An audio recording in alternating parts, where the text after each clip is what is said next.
Good morning. Continue our journey in the review of conclusion of Ayin Beis.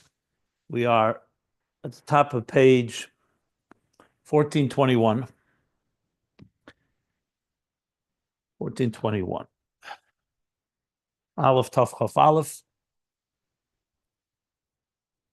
We are, how shall I put it? The Rebbe Rashab has taken us for a trip all the way back to the source. There's the source, and there's where the source extends and creates existence. So here we are on earth. Reminds me of the dream of Yaakov. Sulam Mutzav Arza.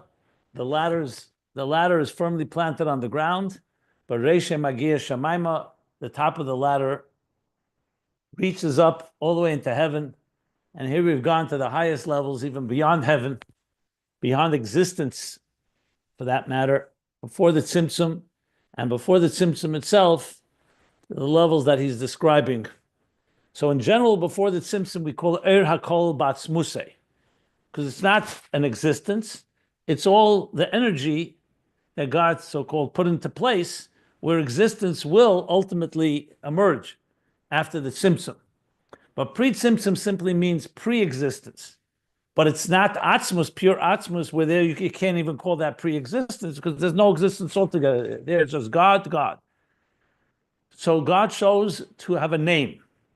A name is, frankly, just a word that helps us understand that God is manifesting in some fashion, expressing himself, awareness, revelation. Now, revelation doesn't necessarily mean reveal that we could see, but the very concept of manifestation into a Metzias Nimtza, that would be the place where then existence can come to take hold. So again, all of this is not because God had to do it. Kol Yachid didn't have to do any of this, but it gives us the ability to make sense of it and also to retrace the steps through our Avodah. So it's all, as I mentioned yesterday, all in the name of deep, profound love, that he wants a relationship with us. And a relationship consists of having a relationship. You can't have a relationship with something that's completely beyond you. There has to be something, some common ground. Just like we say that the human being is created in the divine image, Selam Elikim. If we were not created in the divine image, then we'd be no different than any stone, tree, or animal that is a creation of God's, and we fulfill God's plan and program, but a relationship we don't necessarily have with something that is so infinitely distant. So there's this common ground we call the interface. And there's the whole Seder Ishtalshus, which is really an interface, Atzilus and Keser and Ak and all the levels. But here we're talking about the highest points, taking us back as close as possible to where it all begins in the source itself, Atzmus. So there's Shmoi. So Shmoi, as he said, is Asius, but Asius is the concept of Asius, the concept of expression. He said Osa, that's going to, something is being expressed, something is being transmitted. But it's not yet a total transmission. It's not a transmission altogether. So going in Lifnei Tzimtzum itself, there's the level of Olaber Seinei. Well, I should really go the opposite direction. But I'm going to go the order that he gave here. Olaber Seinei, that God in this level of Shmoi has a desire for existence. So he's envisioning existence, allocating resources, Shir Atzmei B'Kayach. Prior to that is Kedem Alei Sarotzen, what he called L'mayla Alei Sarotzen. Now he's describing that the Alei Sarotzen is more like Shei Mois, Loshen Rabin. So it's not actual spheres or attributes yet, but it's names that when you call upon these names, you're drawing out, at least in a concealed way, the idea of Chochmah, Chazdan, like he says, Chochem, Chazdan.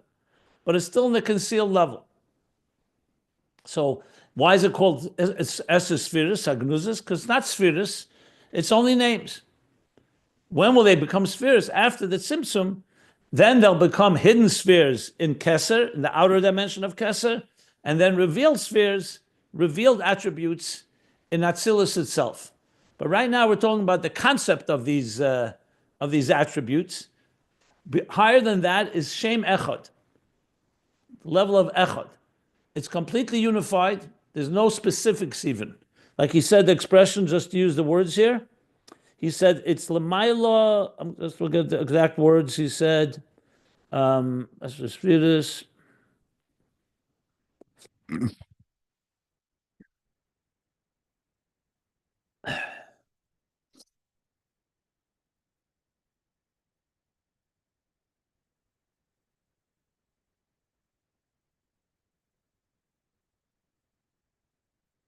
L'mayla madregas protis.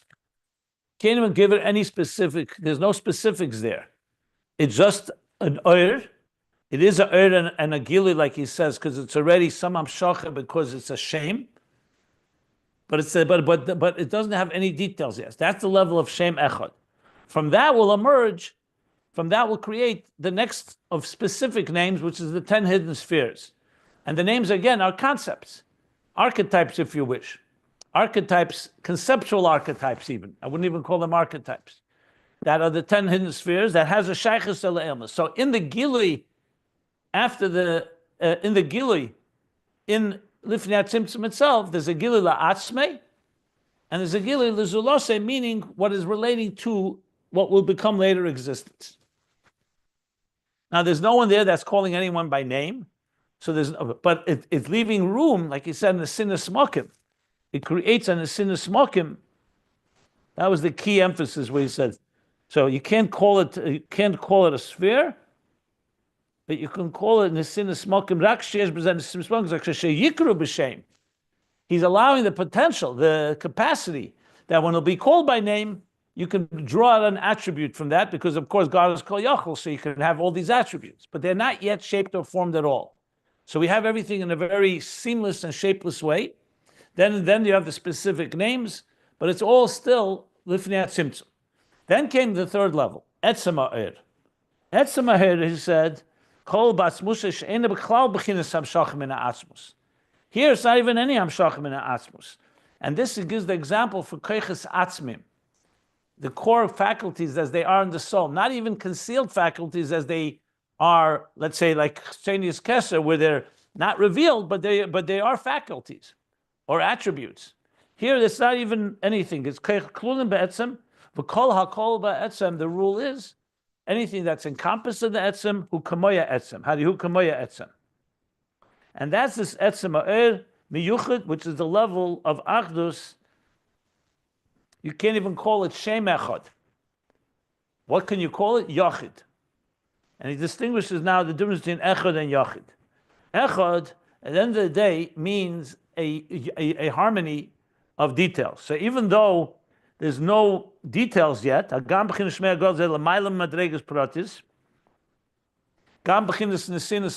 not even giving room. It's just the idea of a gilui, of a manifestation. Nevertheless, it's a gil lias nimshachei b'chinas sher shemakeh. Nevertheless, there's something there that from there will come the oir that will become a root and source. And in the parentheses, he explained, this oir, shmoi, we're talking about Shem Echad, is the level, it's just a gili of Atzmus. It's not a gili, it's not an order for there to be a mock. It's not like first he's giving one level of oir, and then from that will come another level. Because then it would still be associated with being somewhat of a source to the source. Moked l'moked. Kimyoni lias b'chinas gilia atzmus. Hashem just wants to be present in a way that he can be experienced, so to speak. That's all that it is. But from that will come the next level, Shem HaAtzmi, which becomes a Sher Shemoker of what will be concealed spheres and then revealed spheres. So even though everything comes from the Etzem ha'er, but it's not hamshacha, so it comes from there, but you can't call it a source. Just like you say everything comes from Atzmus, but you can't call it a source. And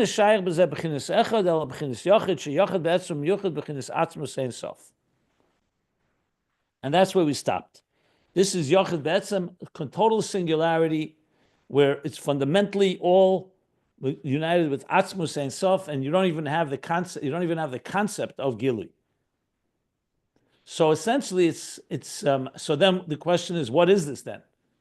It's still not Atzmus. So what is it? So one way I would explain it, and then we'll continue reading inside, and then we'll go back to what we said we would do in volume 2 about the Shemus to understand it better. So one of the ways I would explain this would be, this is a subtle distinction, but it's actually a very fundamental distinction. I'm going to quote a little of the letter that I cited from the Rebbe in 1949, where he was asked the question, how could you say there are levels before the Tzimtzum, when the Tzimtzum is Pashut, it says in Eitz Chaim. It's a shapeless, seamless energy. So how could you say at the same time there are levels? Levels immediately means it's not shapeless. There's shape and form. So one answer the Rebbe gives, it's relative. Meaning, if you're talking about compared to after the Tzimtzum, after the beginning of process of creation, so then it's shapeless. But compared to that level, in itself, like an example, the cell, the one cell upon conception. If you compare it to a child, it's shapeless. It doesn't have any organs or limbs or details. But if you compare it to preconception, where there's not even one cell, there is specifics. And then the Rebbe gives, but Keser, he says, and deeper, you can say the following. This can help us understand a lot of things. So that's why I want to quote it. The Rebbe says that when let's say he talks about the level of bittul, a servant, someone who's completely bottled to their master. So whatever the let's call it a shliach and a mishaleach, let's put it that way, completely dedicated to whatever the mishaleach, the one who sends this emissary, that's what they do. Completely bottled. If he tells you to go to this place or that place, or like he says in Likutei Torah, even if he tells you to go chop wood, so what difference does it make? That's why we say a mitzvah kala is like a mitzvah chamura. From the point of view of Ratzon Hashem, it's all God's Ratzon. But the point of view of the person doing it, or the person who's receiving the benefit, it could be a big difference. If, for example, the melech, the king, sends you to go to a certain city and to bring them a gift, financial gift or whatever it is, of course it's different than if he sends you somewhere else to go collect taxes or to deliver the mail. But from the point of view of the Ratzon HaMelech, it's totally equal. So the Rebbe says that Lifnei Tzimtzum, all you feel is the Ratzon Hashem. And I say the Ratzon, I don't want to use the word Ratzon like he's saying it here, but meaning all you feel is the divine element in it. The details are completely, that's why the Eitz Chaim says it's Pasha B'tachlis HaPshitas. So even though there may be specifics that God's envisioning, but from God's point of view, which is the pre-Tzimtzum consciousness, doesn't make a difference. It's all unified. That's all that matters. And that unity is being given to us that even after the Tzimtzum, we have access to it, so we can bring such a profound unity even in a world of diversity. So Lifnei Tzimtzum, there's no diversity. It's all in God. It's godly consciousness, if you wish. Now, what do you know from this? And I'll use an example. When we say, for example, any mitzvah you do. So on one hand, we say, Baruch atah Hashem Elokeinu melech ha'olam, asher kedeshanu b'mitzvosav v'tzivanu. To that point, all the brachas are the same. You're blessing God, King of the world, that sanctified us with his mitzvahs. And then you say, lahaniach tefillin, al atifas talis, al achilas matzah, or the mitzvah of the dal min lulav, or whatever the mitzvah may be. So which part, the first part of the bracha is an equalizer. They're all asher kedushan mitzvahs v'tzivanu. God sanctifies. He gave you life, and he sanctified your life with mitzvahs. If you want to know the detail, which mitzvah, each mitzvah has its own particular hamshacha. So what do you focus on when you make the bracha? So Chassidus speaks, there's a kavanah klalis and a kavanah pratis. The kavanah klalis is that God gave you a mitzvah and he sanctified you. And in that sense, there's no difference one mitzvah to the next. But at the same time, he also wants it to permeate the details. So you're bringing that so-called shapeless and seamless unity into the specific and saying, now I'm doing tefillin. In it lies not just the specific hamshach of tefillin, but also the general unity that connects it with all other mitzvahs. Which is why Chassidus says, "Ha'esek b'mitzvah patur min ha'mitzvah." When you're busy with a mitzvah, you're absolved from other mitzvah. Not just technically because you can't do two things at once, because the truth is every mitzvah has all the mitzvahs within it. So when you do this mitzvah, you really are doing Ratzon Hashem, and that Ratzon Hashem has all the other details, all the other Ritzonos in the other mitzvahs. That still doesn't mean that we shouldn't be doing all the specific mitzvahs, because you also need the birur haprati, the kavana pratis. So there's in everything, there's the general picture where you're focusing on what is wanted of me, period, regardless of what the job is. And then there's the specifics. So why am I saying all this? Let's take it back now to what we're learning here. So what we're learning here is that in the divine energy itself, before the tzimtzum, there's the divine energy that's already envisioning the details, called the 10 hidden spheres. Now we know it's not spheres, it's not attributes, it's names. It's concepts of concepts. I said concept of an archetype, if you wish. Then we know there's a level where that's Shem HaAtzmi. Then Shem Echad, Shmo Echad, one name. There's Echad. So it is a manifestation of some expression, a Shem, a name of Isis. However, there's no details altogether because he's removed. It's just the fact that he's manifesting himself. Then there's a level, what we're learning now, what he calls Yachid, Etzem Miyuchad, Atzmus Ein Sof, but it's not Atzmus Mamish, but it's one with him. Because here is how is God looking at it all? So it's not just how, in other words, within before the Tzimtzum itself, how does God look at the details? So from God's perspective, it's just like God himself. Like he said, everything kol ba'etzem is like the etzem. So even in the godly consciousness before the Tzimtzum, you have a level which is completely how God sees it. Not how God manifests, that's level 2, that's echad. And not how God manifests in specifics, that will be the names from which will ultimately come the spheres. So we're not talking about any type of manifestation, not an expression to himself, not expression to other, but just how God looks at the very fact that he wants Ur. But he didn't yet create an Ur. I'm talking about an Ur, even the concept of Ur. But he still is it's going to come from Atzmus. So this third level, though it seems like a very, like you think almost like a fine, it's like what's the word I want to use? Like what's the expression I want to use here? A very subtle difference. And you're like clearly like almost like splitting a hair, but the truth is it's not, because you're talking about Atzmus, so-called looking at Ur, as opposed to the second level, which is already, there is some manifestation of Ur, at least conceptually, and the next level, which is a manifestation of many different details that he's envisioning. So overall, before the Tzimtzum, it's all God seeing exist. Look, it's all from a point of view of God consciousness. But in that itself, you can see different levels of how we relate to it.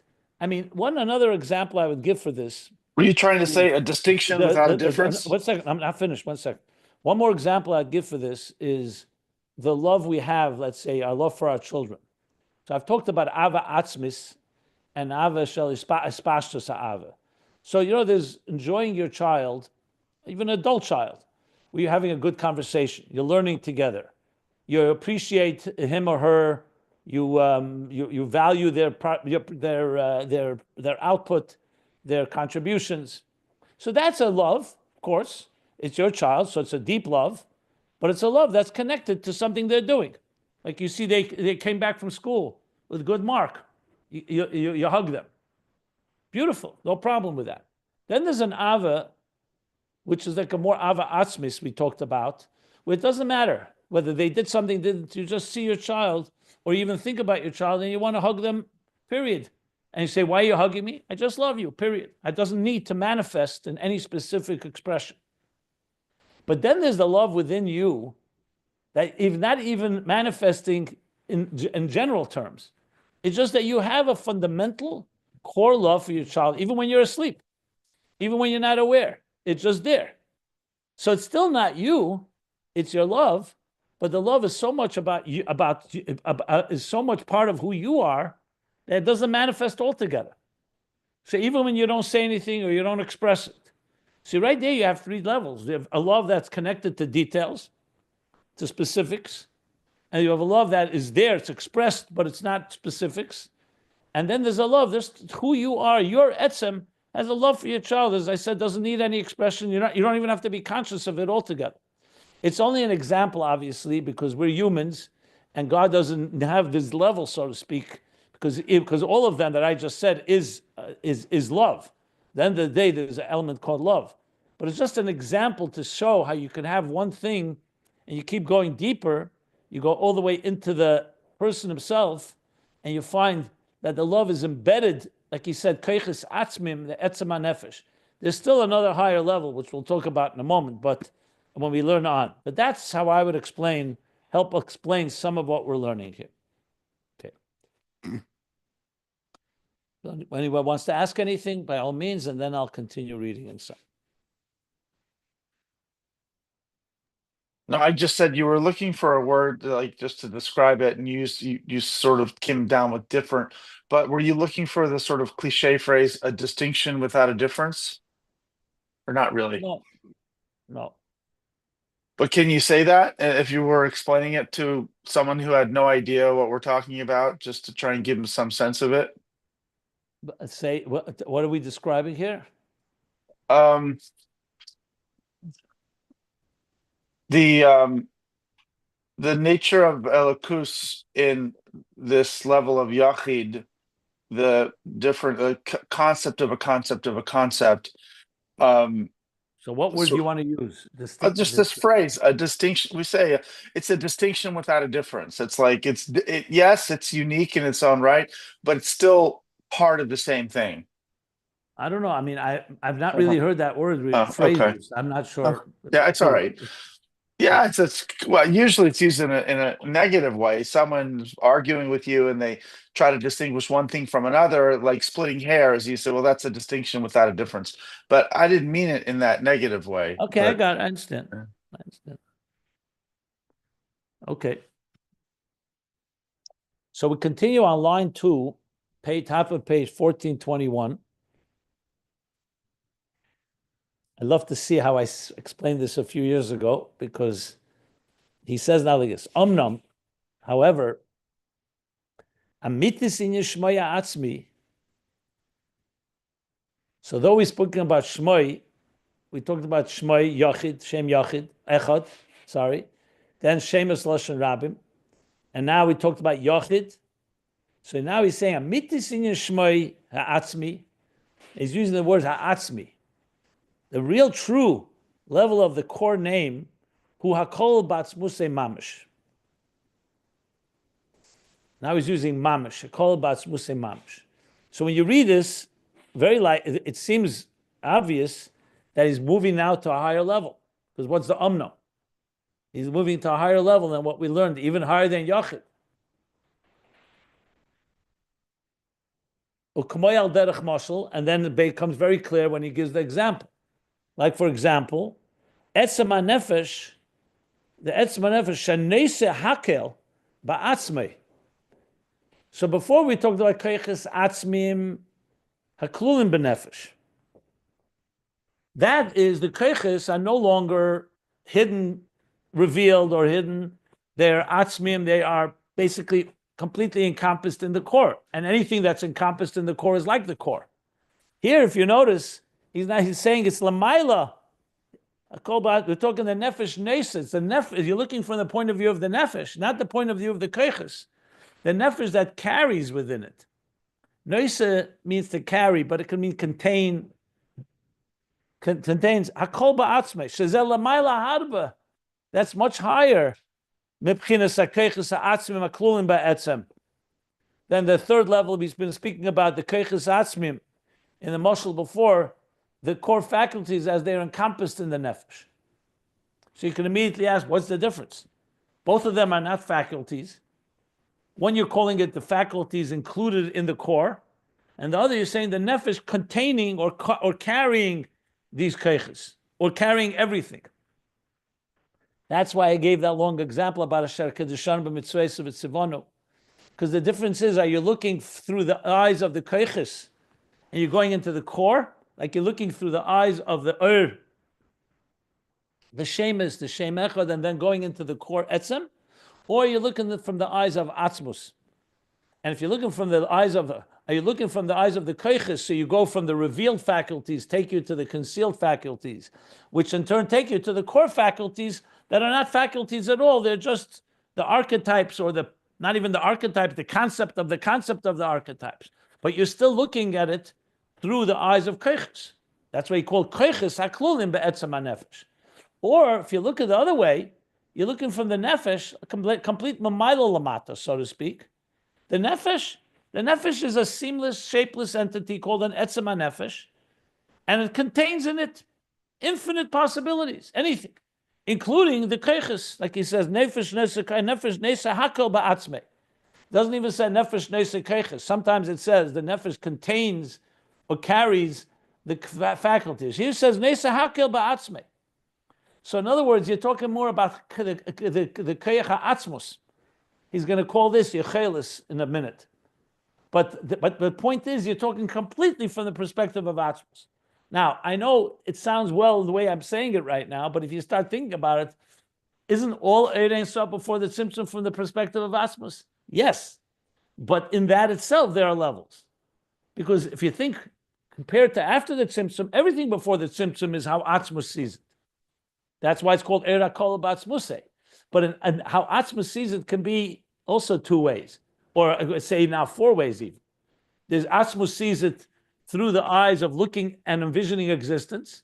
That would be the lowest level. Olaber Tzeinei, Shem HaAtzmi, Loshen Rabim. There's how Atzmus sees it through the eyes of Shem Echad, where there is expression, there is a gilui, but it's not with any details. It's a gilui, he's just manifesting himself. Then there's the Etzem that we're saying, where God sees it from his perspective, but it is through, ultimately, it's like the source of it all, but it's still the koiches klulim be'etzem, or in this case, what he's saying, hakol be'etzem. And then there's an Atzmus period, how Atzmus looks at things completely not through the eyes of what is going to come next, completely what Atzmus is, which the question is how much can we relate to that is another discussion. But that's the fourth level that he's describing now. And he calls it Amitis in Shmoi. Why? Because the truth is, even this is also Shmoi, because you're saying that he's looking at Neisa Hakel, he's looking at what's going to come. Except he's not relating to it, but it's looking at it, so it's ultimately a shame. So he's going to say this is the ultimate shame. So in other words, there are levels in Shemus. Just like he said, there are levels in Asius. Just like we learned levels of speech, thought, Bina, Chachma, outside, outer Kesser, inner Kesser, all the way to the Etzem HaNefesh, or like you said, Lifnei Tzimtzum, and then Lifnei Tzimtzum itself, we've now moved 4 levels as well. We have the Shemus Lashon Rabim, Elaber Tzeinei, we have Shem Echad, which is L'may L'may Leisa Rotzen, which is Shem Echad, and we have Yachid, Eira Kol B'Etzem, and now we have something that's beyond all of that, what he calls Shem HaAtzmi, Kol B'Atzmus Mamish, like Al Derech Etzem HaNefesh, that contains everything, and which is, he says, L'mayla Harbe, much higher than the Koiches HaKlulim Be'etzem, which still, you're saying the Koiches, but they're Klulim Be'etzem, they're not concealed Koiches, they're not faculties, and they're not revealed faculties, they're the way they are within the Etzem. So yet another level, another stepping stone, if you wish, that creates the interface without having to jump to something to say we cannot at all comprehend it, but yet do have some grasp of this level. Valzehu Omar. I'm sorry, Valzehu Sha'omar. So when we said Hayahu Shmei Bolvad, but earlier we said we're referring to all the levels. He says, but this is the real place when we say Hayahu Shmei Bolvad, when we say Hu Shmei v'Shmei Hu. If you remember earlier on page 4, Commissioner's Bar Le'il, on page 14, 15, he said that from the Shalah. Hu Shmoi v'Shmoi Hu. Now there was a complete seamlessness between him and Shmoi. That's this highest level of Kamesha Kosab and Makamacher, as explained elsewhere. Now I would say initially that this elsewhere is Samach Vav, but then he quotes Samach Vav a few lines afterwards. So maybe there's another place I have to look up where this. We'll look up to see where that may be discussed. So let me just read. I'm going to read. I want to read till the end of the paragraph. Then I'll stop for questions because it's all part of one picture here. There's a lot of details, but it's worthwhile reading it as one flow, or else it's going to remain hanging. So let me just say this. But Inyan Hu, and what's the Inyan? and he's explaining it very briefly. He says, what's the inyan of this? Diyadua hakushya, it's known, the question is known, Eich shayach shmoi kaidim shenivra elam. How could you say actually nivra elam hayahu shmei bilvad? How could you say a shame before the world was created? God doesn't need a name. And before creation, names don't apply. So why is there, what is the meaning of a name? So till now, we were saying a name is the idea of expression. That God, the Etzem meaning of expression, that's what precedes existence.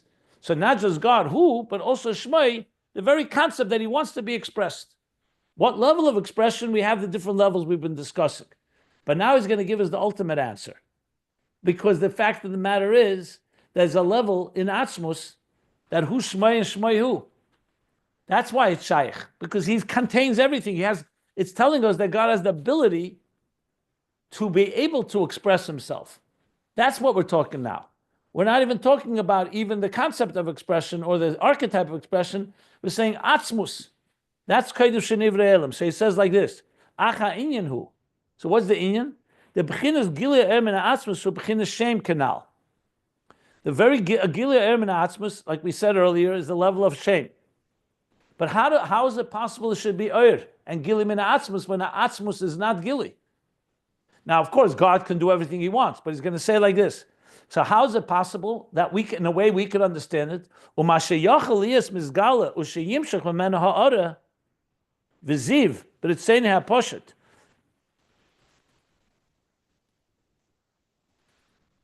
And that which is capable of being revealed and should extend from him, a reflection, a light, a reflection, a reflection, a light and a reflection.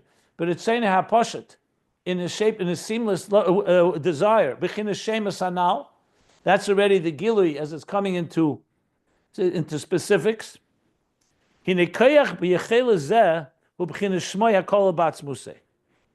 So God is revealing to us that the fact that I am going to, that I want to have expression, and that expression will come into shemus.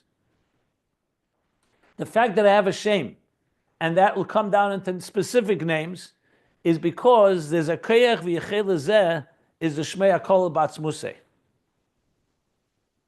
That's coming because in Atzmus itself there's a shmei. Even before the shmei that becomes the shem echad and the number and shemus lashon rabim. The b'chinas yecholes hu b'atzmusei mamash b'yecholte lahoyer. The level of Yecholes, which is referring to, we're talking now completely his capacity. We're not talking about his expression, even the archetype or concept of expression. We're talking about his capacity. So now you have Atzmus directly involved in it because it's his capacity. His power. Before Yochid.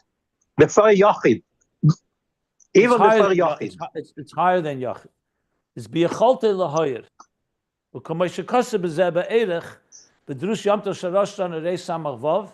As discussed at length in Hemshech Samach Vav, in the Maimer Ki Imcha Moker Chaim and the Maimer Odom Ki Yakriv, if you want to look it up.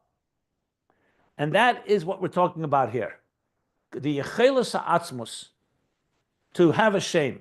That means Shmei Kol B'Atzmusei, which is higher than even Yochid, which is Er HaKol B'Atzmusei, but it's still a perspective of there is a Shmei that is, it's Kol B'Atzmusei, like I said, Koiches Haklulim the Koiches Atzmim, but it's from the perspective of the Koiches. Now it's completely from Atzmus' point of view. So we have, how is Atzmus, and the best that we can achieve is understanding that it's all part of God's capacity, his ability to do this.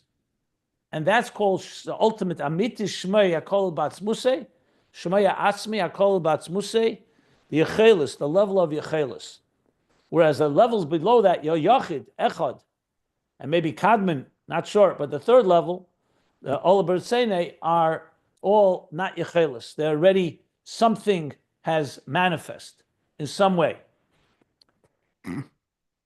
Even if it's just an archetype or a concept of a concept of a concept. So the closest aspect is Hu Shmei, and Shmei Hu is this level that he's now introducing, this level of Yecholes. And now he's going to say one more thing.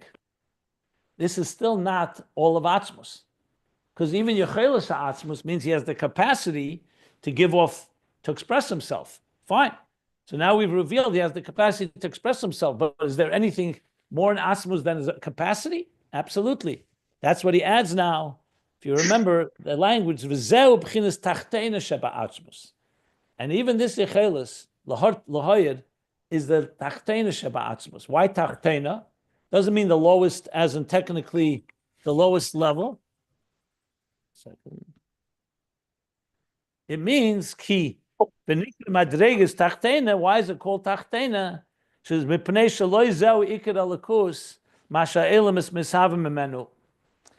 It's Tachtonoh because even this Yecholes is not the ikar of Elikus. That the worlds are created from him, and even that comes from him. U'kameshin is bar li'el, like he explained earlier on page 1407. That means Tachtonoh.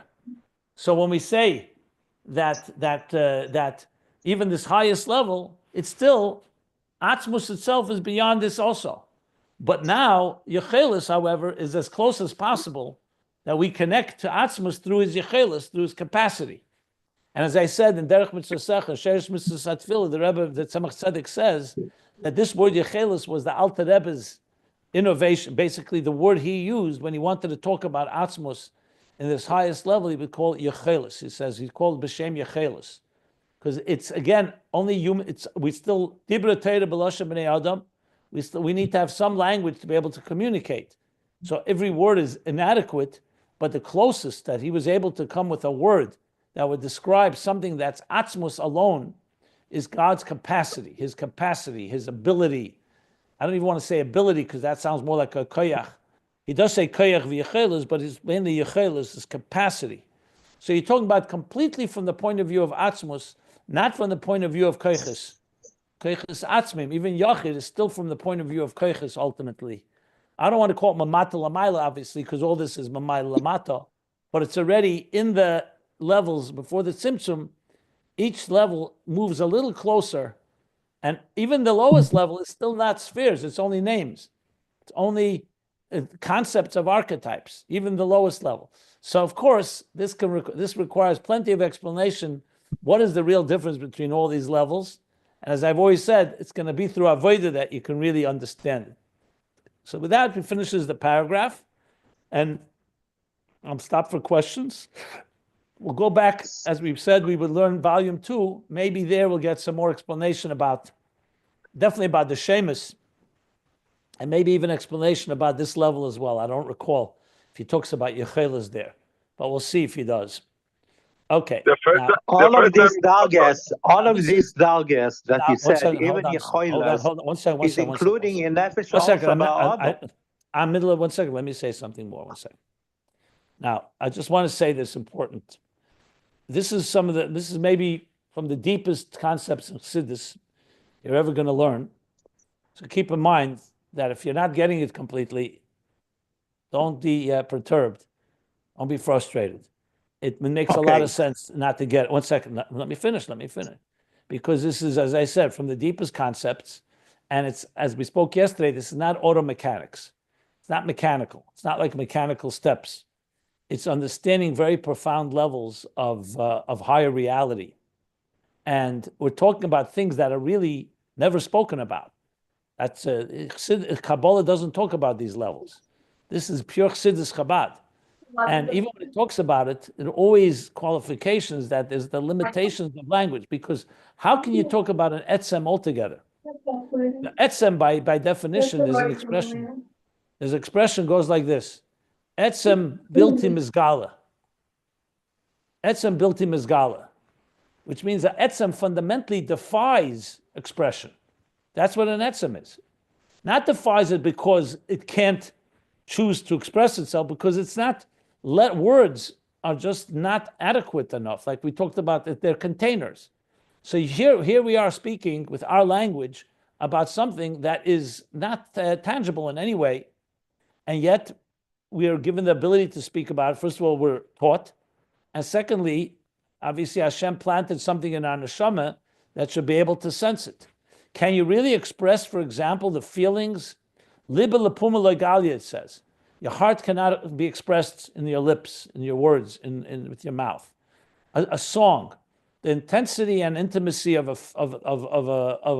sensation of that you have when you sing a niggin. Can you really explain it?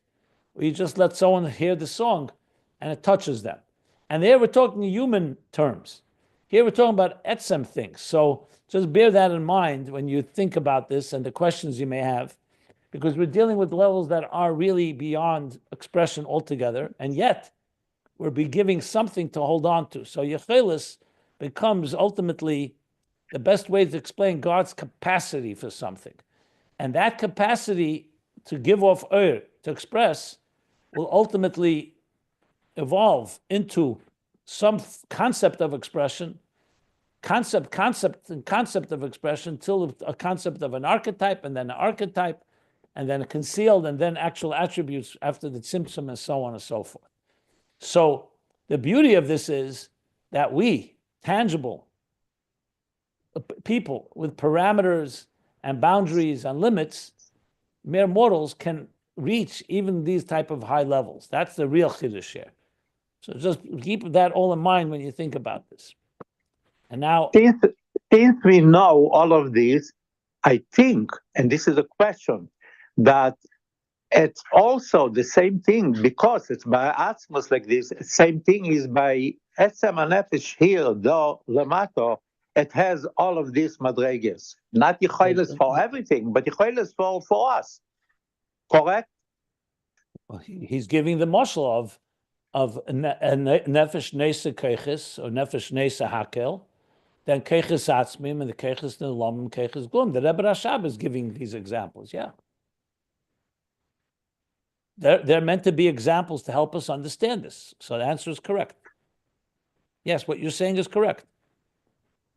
Rabbi Jacobson, the first time you discussed this concept, you yourself brought up this idea that it was also my question, that when these levels, can God feel what it is that we are feeling? Like, in other words, if we're going through some pain of our own, can God come and experiences, through our point of view? Can you elaborate on that now that we're on this topic again? To me, that would be the lower levels. And we're going to learn about it more. That would be the lower levels. That's already how God looks at existence through our eyes. But Yecholes is the opposite, how he looks at existence through his eyes. Understood. It's just that you mentioned it briefly. That's what so later, not briefly, we talked about this at length. I've discussed this at extensive length. And you'll soon see, he's going to talk about where Maisa Tachtonim, where God relates to us, when it's like, for example, Erdana by Zdoim, where he comes down to see the pain and the cry coming from Zdoim. So the Erdana is the divine as it manifests like Mamala Kalam and relates to existence. But generally speaking, it's going to be the level of Malchus. You talk about that in, you want to know where? Yeah, we discussed already a bit. Yeah. But especially pages 1429 and on. Okay. 1428, where he talks about the divine as it relates to existence. If you remember, Yodeya Yodua. Yodua means it's known to him. That's from his perspective. Yodeya means he knows it like he came to see it himself with his own eyes.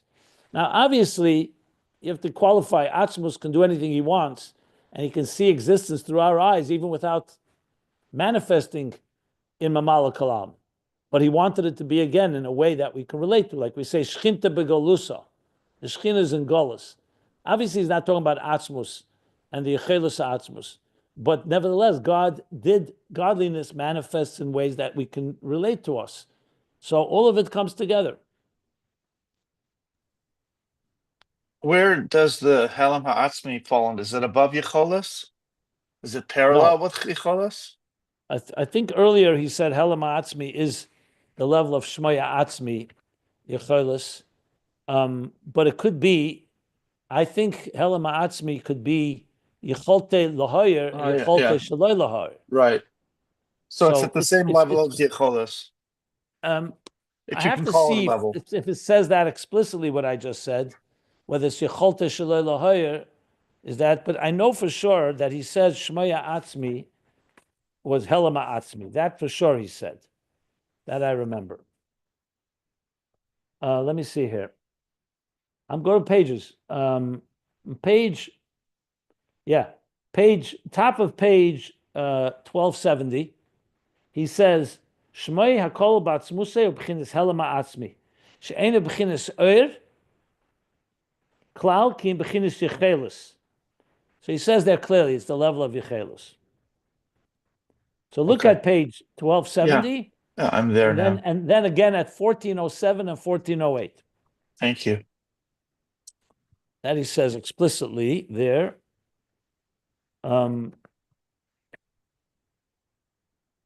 Yeah. Okay. Any other questions? What's the avoda through? Atzmi in our life. I'm sorry. Did you ask Here, something? Or you down said here of Helem or Atzmi. are you asking? You're saying I don't. Are you asking a question?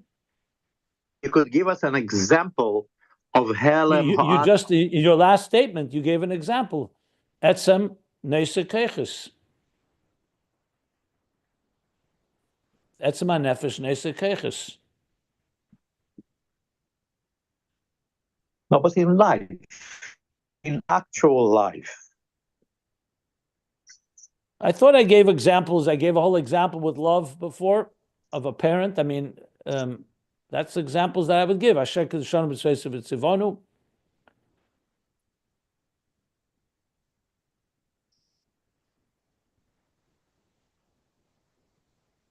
So to practice seeing the people around us on a level of yichud rather than a level of echad, that's the avoda?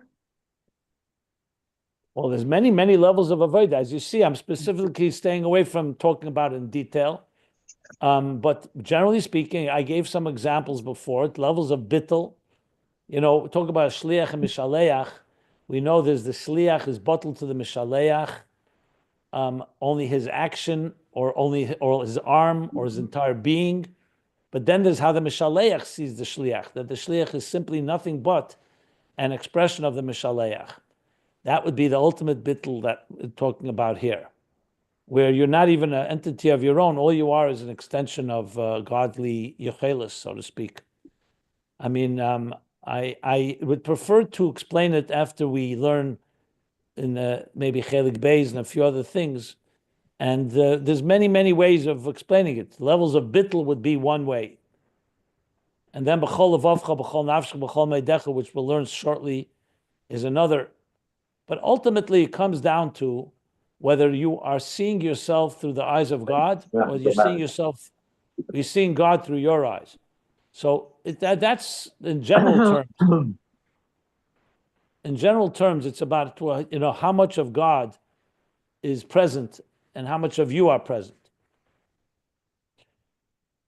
In other words, if you can come to a point where you realize that all you are is an expression of God's Yecholes and His capacity, which is a very high level, that would be, but that's very hard to reach, because the fact is we do have a sense of self.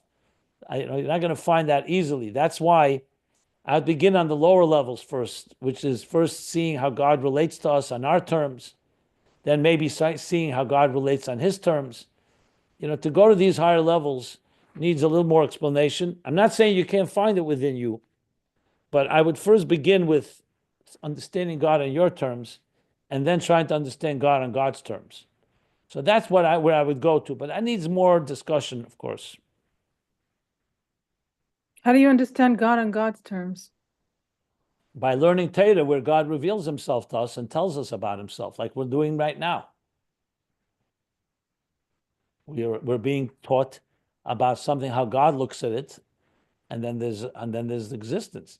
It's like the difference between looking at, studying and discovering an artist through the art that he created, or starting to understand what the artist is like himself. And since he's revealed himself to us, he's telling us, if this was not told to us, we would not know. You could do it through extrapolation, through Yediyas HaChiyuv, Yediyas HaShlila, just like we spoke about. First, from our wisdom, we come to understand God's wisdom. Then we come to understand that God is beyond our wisdom. All that is a process like of elimination, if you wish, or I would say yediyas achiv, yediyas hashlila, shlilas hashlila. It's a process of growth in anything. Like you come to understand something and then you realize, you know what? I only understand a certain aspect. There's a whole other dimension to it. It's like climbing a mountain. The horizon of yesterday, tomorrow, you discover new horizons. To me, practically, I think a good exercise, maybe it could help others also, is when we're sitting in class and the teacher is talking, I'm not referring to anything previously, just ideas coming to me right now, that I tend to like already on my terms receive what you're saying on my terms. But maybe an avoda here is to just listen to the words on your terms. That's good. I always mention that in Chazara when we listen to the Rebbe. That was exactly right. You don't try to understand it on your terms and your framework. You completely let go and you allow yourself to be absorbed in the framework of the teacher. That's good. It's a good example. That's hard to do, but yeah, this is maybe a practice. Yeah. That's a really good example, Isha. No, it is hard to do, but you know what? If you want to, you want to reach high levels, you got to pay a price. For sure. And remember, like I've always said, letting go of your perspective and allowing yourself to absorb the teacher's perspective, it's not compromising you. You can always go back to your perspective afterwards. You can always revisit it. It's not like no one's asking you to surrender, to sign off everything you've learned. That was the key. The key was to absorb, and then later we can process plenty. I'm not against processing. It's just a question of timing. When? When you're absorbing, you want to absorb, and then comes integration. Thank you. In the levels of bittul, shliach, mishalech, you have these levels, these 4, maybe 5 levels even. 1, 2, 3.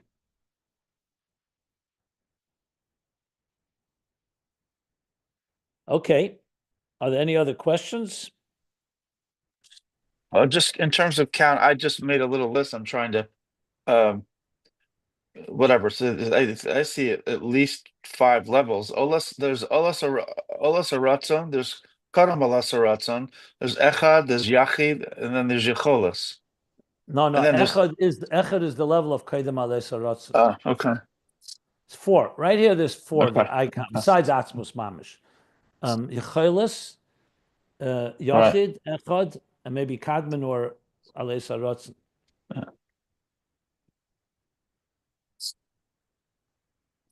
And the highest one is called Tachtonoh She'bAtzmus. Interesting. Wow. That's Yecholes? Yeah, Yes. that's what he says. Yeah. I mean, I could break it down further, but he doesn't do that here because there's some places where it says that there's Yecholes klolis, like just a general capacity, and then there's the capacity to give off light and the capacity to not lo shaloi lahoyer. So those are not really 2 levels, but one speaks about different capacities, and then there's one overall capacity. He doesn't go into that here. Because here he is talking about oyer, shmoy is oyer. And then there's the Shem HaAtzmi. No, since he doesn't mention Shem HaAtzmi here, I'm wondering whether Shem HaAtzmi is Yecholes Shaloi Lahoyer, or is Shem HaAtzmi like the Shmoy in general, that's called Etzem, that Yecholes in general. So it's completely beyond revelation and concealment, and everything comes from there. Not positive about that.